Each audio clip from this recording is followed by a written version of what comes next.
Hello lovely people, welcome back to my channel. I'm Rhoda. Today I'm going to show you how to make Nigerian tomato stew. Okay, Nigerian tomato stew. As usual, every ingredient will be listed in the description box, so please feel free to check it out if you want to make this stew. Alright, so these are the things that you need. This stew is going to be smoky. Okay, so we are going to roast our vegetables.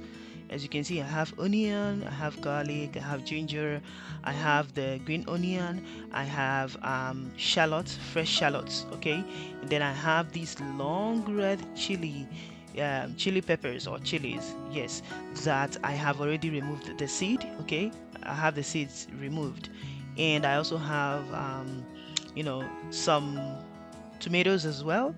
And then I also have red bell pepper, inside there. You're going to see it later. And I think green bell pepper as well. Feel free to, mix as much vegetables as you like this. Not the green ones, okay? Not like green leafy vegetables. Just stuff like onion, garlic, and the rest. All right. So you want to just oil your baking tray, just cover it with oil, and then you toss in all those vegetables inside the baking tray. And when you are done, you're going to drizzle a generous amount of olive oil all over the vegetables. And when you've done that, you're going to just put it in the oven. You're going to roast it. Okay, use the grilling option setting in your oven to roast the vegetables at 200 degrees centigrade. Okay, degrees Celsius. Who says centigrade anymore? Nobody says that. So 200 degrees Celsius. All right, so while we wait for the vegetables to get roasted, I'm going to prepare all the other ingredients that we're going to be using for making this stew.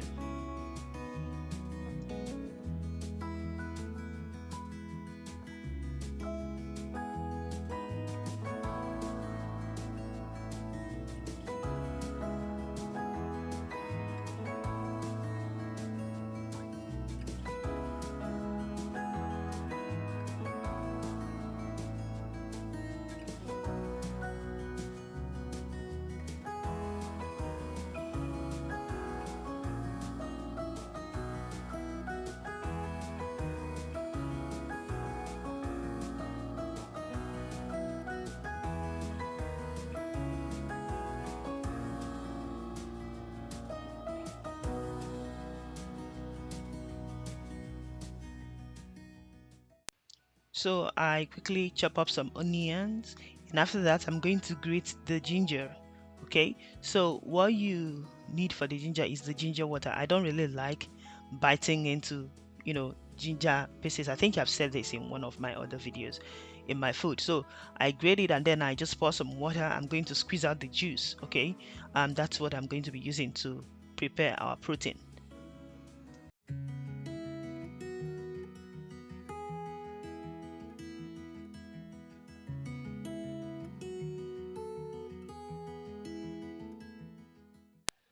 For this stew, I'm using turkey gizzards and some um, mackerel. Okay, so these are my protein. Okay, they constitute the protein that I'm going to be using to make this stew. So I'll just give them a nice wash. I've already washed these before, but they were in the freezer, so I just quickly washed them again. And of course, when you finish doing meat or fish, quickly wash your hands with soap. All right, so and clean up any other ingredient, sorry, utensil that you've used. So for the gizzard, I'm going to use some part of the onions that I chopped. I'll add some thyme, curry powder, salt, and seasoning cubes, and I'll just allow the gizzard to steam and release some juices, to which we are going to um, add a little bit of water afterwards so that we can generate the broth that we're going to be using as our liquid for this stew. Okay, we are not going to be putting any other additional water except for the broth generated from boiling this gizzard. All right.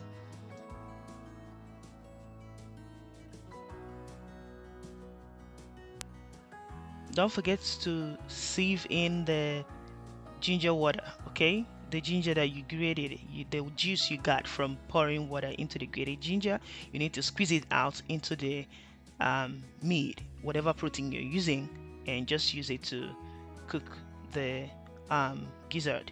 Right now, we are not going to put water until some juices are released, and then we add extra water.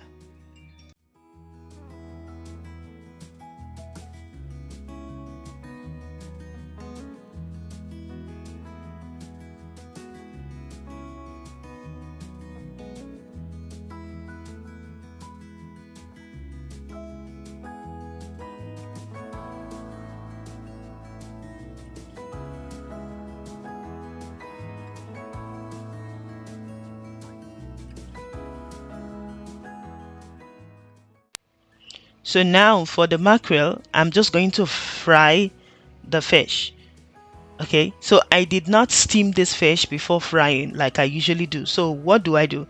I simply season the oil. So instead of just sprinkling salt or seasoning powder all over the fish, you might end up making it too salty. All you need to do is to season the oil that you're going to be using to fry this fish. So I put some curry powder and some salt into the oil, and I'm going to use it to fry fish. Now, when you fry fish, sometimes there are splatters. Okay, but what you need to do is, and to avoid breaking up the fish, you need to let it be. When you're frying, just allow it for at least 5 to 6 minutes in the hot oil before you start trying to flip. Okay, that way your fish would still be intact when you flip them.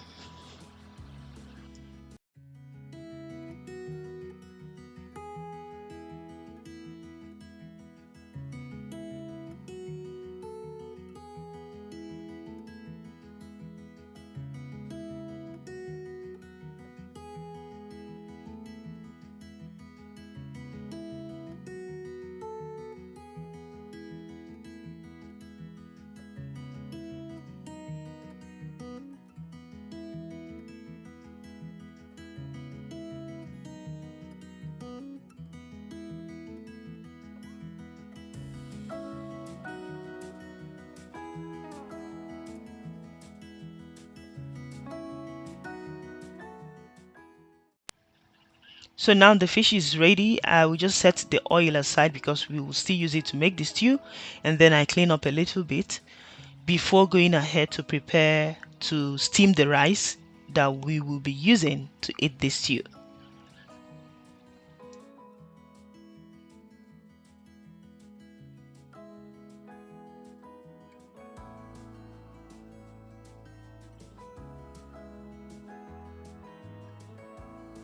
So right here, the tomatoes and peppers have gotten a nice roast on them, not too deep, but that's okay.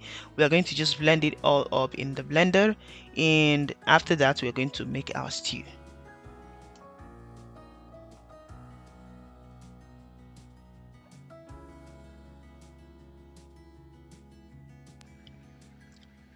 So right here, I'm just setting aside a little bit for my jollof. I want to use this to cook jollof, in the next week. So yeah.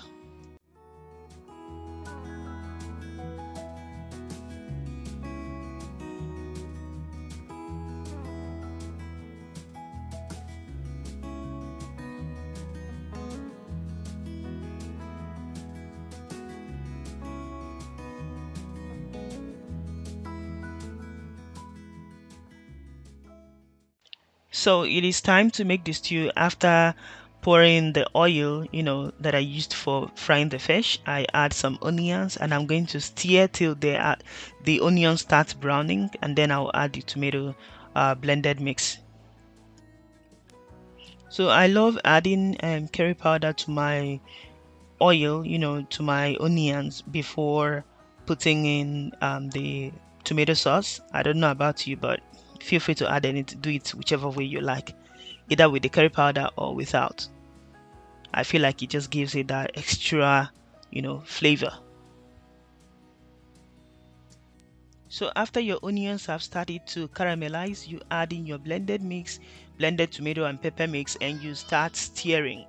Okay, so you keep stirring and stirring and stirring until you achieve that consistency we are looking for in a tomato. When they start breaking up into tiny little bits, and that it's about done. As you can see, I covered the pot because, of course, the stew keeps splattering. As you can observe, the splatters just there on the backsplash. So I add in extra seasoning cube, I put some rosemary, and then I add some ground nutmeg and ground crayfish or shrimp powder if you have that, and I just stir everything together. After that, I am going to add in the fried fish just before we add in our broth from the gizzard that we steamed. Okay, so, and our stew is almost ready. The process of making this stew from start to finish takes roughly around 1.5 hours. It could be more, okay, depending on a number of factors. How fast you are able to, multitask.